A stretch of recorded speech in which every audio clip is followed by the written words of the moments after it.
बात करेंगे four grade debate in Indian international relation. शाबाश। यानी वे विचारात्मक संघर्ष जिन्होंने इंटरनेशनल रिलेशन को बुनियादी सवालों को सोचने के लिए मजबूर किया। वैसे तो आईआर में कितने डिबेट्स हुई है इसका कोई विशेष वो नहीं है, बट फोर डिबेट्स है जिन्हें रिकॉग्नाइज कर दिया गया है। शाबाश। पहली है रियलिज्म वर्सेस आइडियलिज्म। लिख दो बेटा, शाबाश। फर्स्ट डिबेट है रियलिज्म वर्सेस आइडियलिज्म, ठीक है। मतलब आदर्शवाद वर्सेस व्यवहार, रियलिज्म वर्सेस आइडियलिज्म।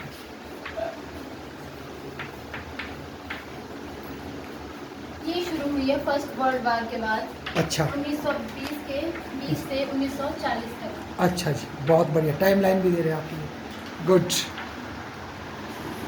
तो फर्स्ट वर्ल्ड वॉर के बाद पूरा विश्व शांति चाहता था और इसका बहस का यही मुद्दा था कि क्या अंतर्राष्ट्रीय राजनीति में शांति, नैतिकता और सहयोग संभव है या क्या ये केवल ताकत, राष्ट्रहित और संघर्ष पर आधारित होती है। तो आइडियलिज्म आदर्शवाद कहता है ये शांति और सहयोग का विश्वास है। अंतर्राष्ट्रीय राजनीति में नैतिकता, कानून और संस्थाएं बहुत ज़रूरी है। शाबाश। देशों को आपस में मिलकर काम करना चाहिए ताकि युद्ध न हो। वे मानते हैं कि मानव स्वभाव से बहुत अच्छा है। इसी विचारधारा के आधार पर लीग ऑफ नेशन की स्थापना हुई 1919 में, जिसका मुख्य उद्देश्य था देशों के बीच में युद्ध रोकना। गुड। जो विड्रो विल्सन ने बनवाई। विड्रो विल्सन अमेरिका के राष्ट्रपति थे उस टाइम। विल्सन ने 14 पॉइंट बताए अंतर्राष्ट्रीय रिलेशन में। गुड। जो पॉइंट मैंने बताया कि नैतिकता, कानून, संस्थाएं और इंसान का स्वभाव बहुत अच्छा है, इसके बारे में विल्सन ने 14 पॉइंट बताए। बहुत बढ़िया। आदर्शवादियों का विश्वास था युद्ध गलतफहमियों और बुरे नेतृत्व की वजह से होता है। अगर शिक्षा, संवाद और सहयोग बढ़े तो शांति आ सकती है। इसके अलावा वे मानते थे कि नैतिकता, शांति और इंसानियत सबसे जरूरी है। इसके अलावा दूसरा जो विचारधारा थी यथार्थवाद, रियलिज्म। वे मानते थे कि राज्य मुख्य अभिनेता है, state is the main power. उनका मानना था कि इंसान स्वार्थी है और वे सिर्फ ताकत चाहता है। हर देश अपने राष्ट्रीय हित देखकर ही कार्य करता है। दुनिया में कोई बड़ी शक्ति नहीं है, हर देश अपनी मर्जी से चलता है, इसीलिए कभी ना कभी कॉन्फ्लिक्ट होगी ही। उनका मानना था कि युद्ध रुक नहीं सकता लेकिन उसे संभाला जा सकता है। अगर ताकत का संतुलन हो, मतलब बैलेंस ऑफ पावर हो, तो उसे संभाला जा सकता है। संभाला भी नहीं मतलब बड़ी लड़ाई नहीं हो सकती बैलेंस ऑफ पावर की वजह से। मतलब आपका मतलब है युद्ध को थोड़ा सा जाम कर सकते हैं, आपके पास भी हथियार है, उनके पास भी हथियार या दोस्त है। शाबाश बेटा। और इसके मुख्य यथार्थवादी थे हंस मॉर्गन थियो। गुड। जिनकी बुक भी है politics among Nations. Good. Politics among nation, ठीक है। ये 1949 या 50 के आसपास है, देखो जरा फोन में। हैंस मॉर्गेंथ्रू है ना, और किसी मित्र को दिया भी हमने मॉर्गेंथ्रू के स्नात। किसको दिया मैं भूल गया अभी। है कोई आया आज वो जिसको मॉर्गेंथ्रू के 6 स्नात दिए हैं? आया नहीं आज लड़का या लड़की? अच्छा हाँ ठीक है बेटा, ये तो नेट से बच्चे निकाल लें, कोई बात नहीं, बोल तो है ना। पॉलिटिक्स अमंग नेशन, और भी किताबें इनकी और बच्चे देखेंगे नेट और से। इसके दूसरे यथार्थवादी थे E.H. कार्ड, हाँ, जिन्होंने द 20 इयर्स क्राइसिस लिखा था। E.H. कार मतलब गाड़ी, ठीक है। CARR car. अच्छा। इसके अलावा उनका मानना था कि हर राज्य अपने राष्ट्रीय हित और सुरक्षा पहले देखता है। शाबाश। शक्ति संतुलन ही शांति बनाए रखती है, आर्थिक व्यवस्था अनार्की है। इसका मतलब क्या, कोई आपसे पूछे बैलेंस ऑफ पावर किसका टूल है, रियलिज्म का या आइडियलिज्म का, क्या बोलेंगे आप? बोलो भाई छाया, बंजार से आने के बाद, रियलिज्म या आइडियलिज्म? बैलेंस ऑफ पावर किसका टूल है, कौन यूज करते हैं बैलेंस ऑफ पावर को, रियलिज्म या आइडियलिज्म आपके हिसाब से? हाँ रियलिज्म करते, वही बोल रहे हैं, रियलिज्म करते। शाबाश, आगे बोलो। इसके अलावा दूसरी डिबेट है, हाँ दूसरी डिबेट, शाबाश, ट्रेडिशनल वर्सेस बिहेवियरिज्म। शाबाश। सेकंड डिबेट है हमारी ट्रेडिशनल वर्सेस बिहेवियरिज्म। शाबाश। ये वीडियो मिटाना होगा तो ना, चौक ट्रेडिशनल वर्सेस बिहेवियरिज्म, ठीक है।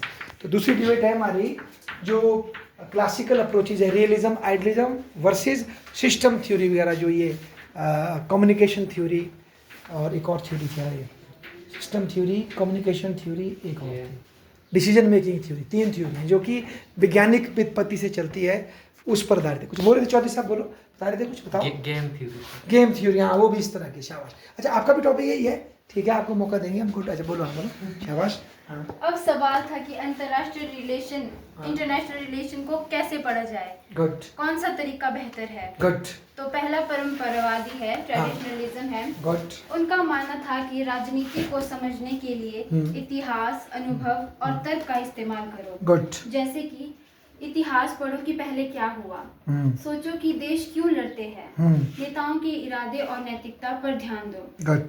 इंसानी सोच, अनुभव और नैतिक मूल्य को नजरअंदाज नहीं किया जा सकता। हाँ मतलब लोगों की साइकोलॉजी, देशों की साइकोलॉजी और आदर्शों को पढ़ो, शाबाश बेटा। और उनका तरीका था गुणात्मक अध्ययन, हाँ क्वालिटेटिव बोलते हैं इसको, शाबाश। ऐतिहासिक घटनाओं का विश्लेषण, केस स्टडीज और नैतिक तर्क आते हैं गुणात्मक अध्ययन में। केस स्टडी होती है, जैसे मान लो वो एग्जांपल देंगे आपको, कैसे जब प्राचीन समय में ईरान ने अटैक किया एथेंस के ऊपर, तो सारे ये ग्रीक देश इकट्ठे हुए और उन्होंने लड़कर उसको हराया।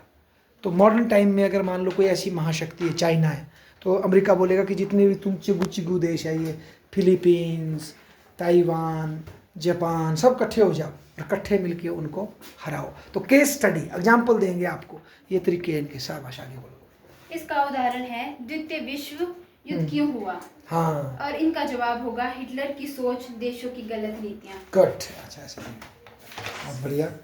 उसके बाद दूसरा जो विचारधारा थी व्यवहारवादी, बिहेवियरिज्म, 1950 में आया ये। बिहेवियरिज्म एक तरीका है जिसमें हम राजनीति को विज्ञान की तरह पढ़ने की कोशिश करते हैं। बहुत सुंदर।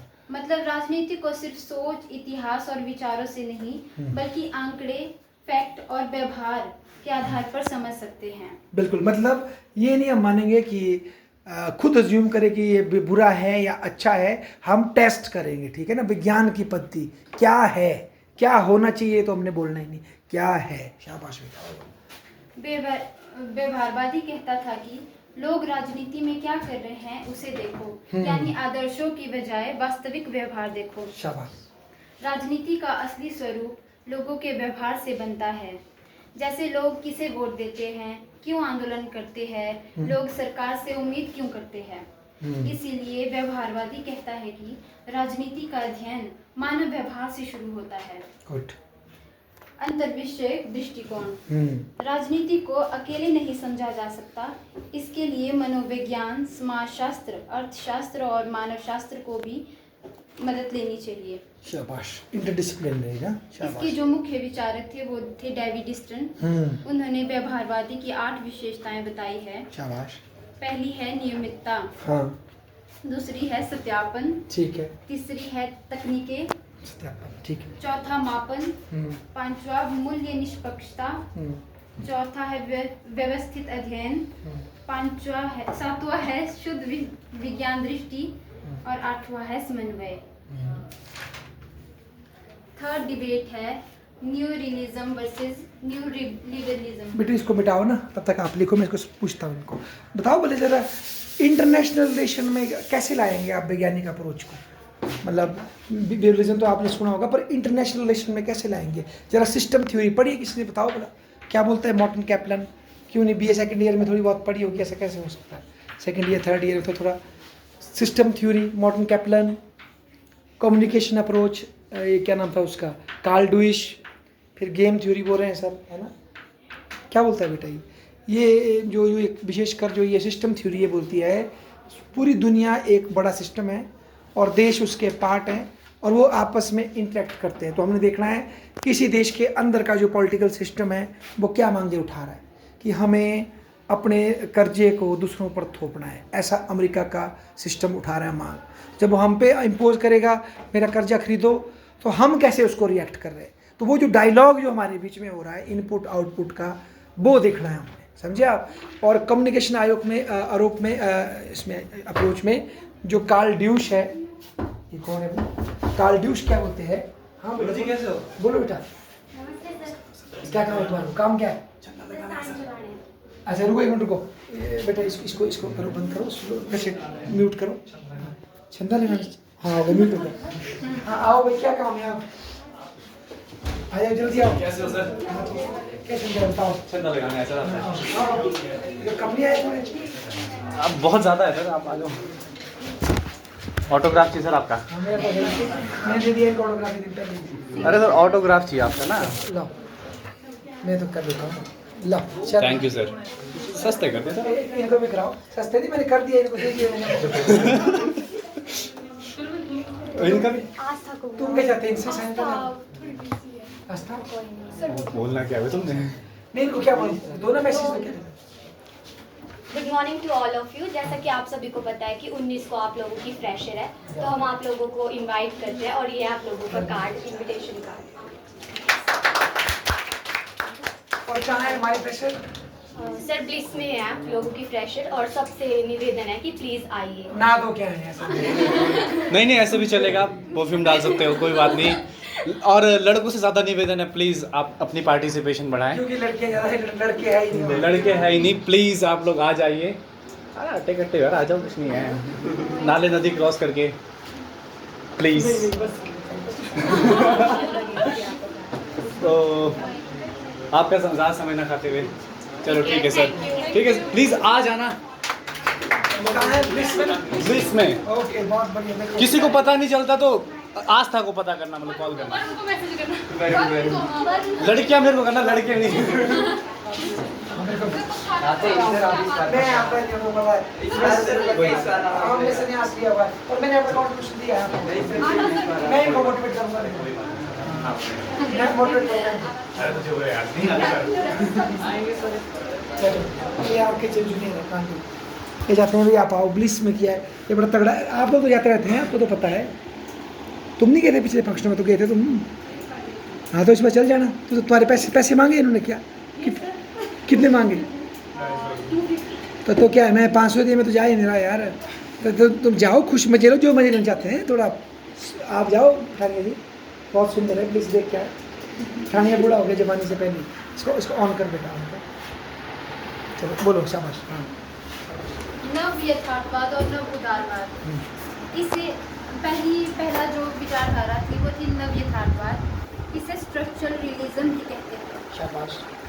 मुख्य सिद्धांत इसके अंतर्राष्ट्रीय प्रणाली अराजक है, कोई वर्ल्ड गवर्नमेंट नहीं है, गुड। हर राज्य खुद की सुरक्षा के लिए जिम्मेदार है, राज्य ही मुख्य अभिनेता है, हाँ सुरक्षा और अस्तित्व मतलब सिक्योरिटी और सर्वाइवल। हर राज्य अपनी सुरक्षा और अस्तित्व के लिए संघर्ष करता है। शक्ति और सैन्य क्षमता सबसे अहम है। सहयोग अस्थायी और सीमित होता है। शाबाश। सहयोग मतलब कोई आपका मित्र परमानेंट मित्र भी नहीं होगा और कोई परमानेंट शत्रु भी नहीं होगा। इसके अलावा क्योंकि राज्य हमेशा शक की दृष्टि से देखता है। इसका उदाहरण होगा शीत युद्ध, अमेरिका और यूएसएसआर का परमाणु हथियारों की दौड़, और दूसरा है भारत चीन तनाव, दोनों अपनी सैन्य शक्ति बढ़ा रहे हैं। उसके बाद दूसरा है नव उदारवाद। अच्छा ये उसके एंटी है ना, new realism versus new idealism. हाँ बोलो शाबाश। क्या है न्यू लिबरलिज्म? हाँ बोलो। इसका जो मुख्य सिद्धांत है, विश्व की अराजकता है, मतलब वर्ल्ड में अराजकता है क्योंकि कोई विश्व सरकार नहीं है। ठीक है। मतलब अंतर्राष्ट्रीय राजनीति में कोई वर्ल्ड गवर्नमेंट नहीं है जो सभी देशों को नियमों से बांध सके। हर देश स्वतंत्र है, अपने हिसाब से फैसले ले सकता है, लेकिन कहते हैं कि भले ही कोई वैश्विक सरकार ना हो पर देश अपनी हित की वजह से सहयोग कर सकते हैं। अच्छा बहुत बढ़िया। जैसे संस्थाएं UN, WTO, IMF, world bank. New realism मानता है कि भले ही दुनिया अराजक है, लेकिन अंतर्राष्ट्रीय संस्थाएं देशों के बीच नियम और भरोसा बनाती है। ये संस्थाएं देशों को सहयोग करने, विवाद सुलझाने और धोखा रोकने में मदद करती है। हाँ इसका मतलब जैसे इसका एग्जांपल देते हैं बेटा आपको कि जब ग्लोबलाइजेशन ठीक चला था तो बहुत सी वो बनी थी रिजीम। सुना है आपने? क्या होती है बच्चों रिजीम? International regime. जैसे क्लाइमेट चेंज के लिए UNFC है। और बताओ हथियारों को रोकने के लिए कौन सी संस्था है? क्या शाबाश शाबाश। एशियन ट्रीटी है ना, शाबाश। हाँ इस तरह की गुड। और बताओ दुनिया में हेल्थ के लिए कौन सी संस्था है? हाँ, मतलब अलग अलग काम करने की दुनिया में अलग अलग क्या बनी हुई थी रिजीम में, है ना। तो उससे भी एकता बढ़ती है। और साथ ही साथ ये न्यू लिबरलिज्म ये बोलता है कि जो इंटरडिपेंडेंस हो गई, ग्लोबलाइजेशन जो हो चुकी है, उससे देश एक दूसरे पर क्या हो गए, निर्भर। तो इसलिए शायद युद्ध नहीं होंगे। शाबाश बेटा, और बोलो। जैसे कि सर ने बोला कि आज की दुनिया इंटरडिपेंडेंस है। हाँ। आप अपने मतलब निर्भर है एक दूसरे पर। हाँ। जैसे एक देश का तेल, दूसरे देश की तकनीकी, हाँ। तीसरे देश का व्यापार, शाबाश। सब एक दूसरे पर निर्भर है। अगर नियम, समझौते और संस्थाएं मजबूत हो तो सहयोग लंबे समय तक टिक सकता है। शाबाश। तो इसकी मैं तुलना करूंगी। हम्म। न्यू रियलिज्म कहता है हर देश को केवल अपनी ताकत और सुरक्षा की चिंता करनी चाहिए। शाबाश। तथा न्यू लिबरलिज्म कहता है अगर हम संस्थाएं बनाकर मिलकर काम करें तो सबका फायदा होगा। हाँ, गुड। इसका मतलब ये है कि अगर न्यू रियलिस्ट होंगे, अगर वो यूएनओ में जाएंगे तो वहाँ जाके वो अपने देश का फ़ायदा सोचेंगे। और जो न्यू लिबरल होंगे वो यूएनओ को मजबूत करना चाहेंगे ताकि सभी का लॉन्ग टर्म में क्या हो, फ़ायदा। जाएंगे दोनों ही अंतर्राष्ट्रीय संस्थाओं में, पर एक देखेगा अपने देश का ही फायदा, जैसे आजकल अमेरिका कर रहा है, अपने देश के फायदे के लिए यूएनओ को भी बंद कर रहा है, सब कुछ छोड़ रहा है। और जो दूसरे बंदे होंगे वो यूएनओ को मजबूत करना चाहेंगे या किसी संस्था को, ताकि सबके लिए फ़ायदा हो लॉन्ग टर्म में, है ना। शाबाश बेटा। तो हाँ, फोर्थ डिबेट है रैशनलिज्म वर्सेस रिफ्लेक्शन। शाबाश, ये लास्ट हमारी बड़ी डिबेट है, मिटा दो। शाबाश। Rationalism versus reflectionism. Rationalism versus reflectionism, तार्किकता वर्सेस इसको क्या बोलेंगे, रिफ्लेक्शन को क्या बोलेंगे भाई? मंत्र जी आप बताओ क्या बोलेंगे रिफ्लेक्शन को? रिफ्लेक्स मतलब गहरा चिंतन होता है ना। रैशनलिज्म एक तार्किकता वर्सेस स्पेलिंग क्या है बेटा? ये रिफ्लेक्ट करना, रिफ्लेक्टिविज्म। हाँ, शाबाश। इसमें जो ये लड़का है पांगी वाला, इसको टॉपिक दिया था कंस्ट्रक्टिविज्म। पढ़ा कि नहीं? अभी शुरू किया? कब करेंगे शुरू? इस गुंजन को भी दो। गुंजन कंस्ट्रक्टिविज्म पढ़ो। अब रूम में आ गए यहाँ पर? हाँ, ठीक है ना, मतलब खाना खाना मिल रहा है ना। पढ़ो जरा कंस्ट्रक्टिविज्म पढ़ो आप। ठीक है, आगे बोलो। शाबाश। इंटरनेशनल रिलेशन में इससे पहले 3 डिबेट्स हुई, हाँ। लेकिन 1980 से 1990 में विद्वानों ने सोचना शुरू किया कि क्या इंटरनेशनल रिलेशन सिर्फ संख्याओं, आंकड़ों और वैज्ञानिक तरीकों से समझी जा सकती है, शाबाश। या हमें विचारों, भाषा, संस्कृति और पहचान को भी ध्यान में रखना चाहिए। शाबाश। इसी से तर्कवाद वर्सेस चिंतनवाद सामने आए। तर्कवादी सोचते थे कि दुनिया में विज्ञान की मशीन है जिसे नियमों और तर्क से समझा जा सकता है। उनके हिसाब से देश फायदा और नुकसान देखकर ही काम करते हैं।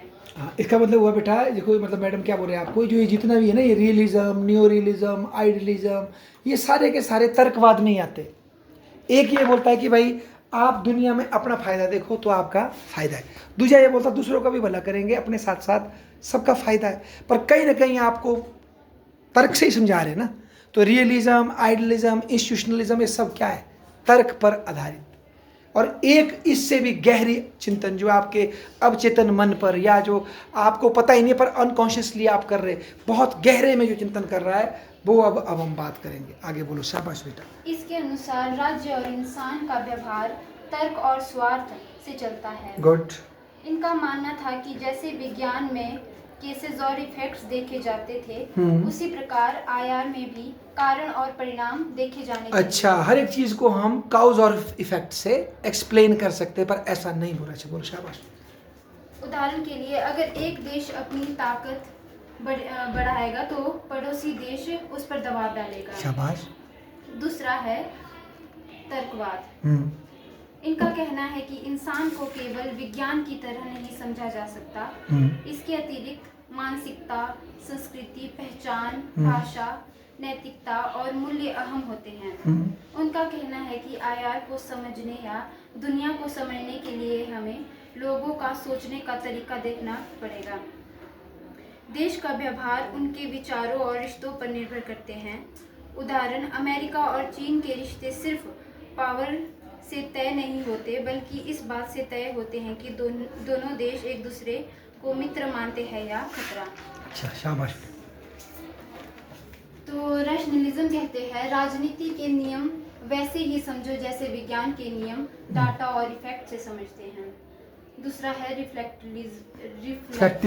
शाबाश, शाबाश। कहते हैं कि राजनीति इंसानों से जुड़ी है हाँ। और इंसान सिर्फ फैक्ट से नहीं हाँ। बल्कि विचारों और मान्यताओं से चलते चलते हैं। शाबाश, बहुत बढ़िया, बजाओ ताली इनकी शान।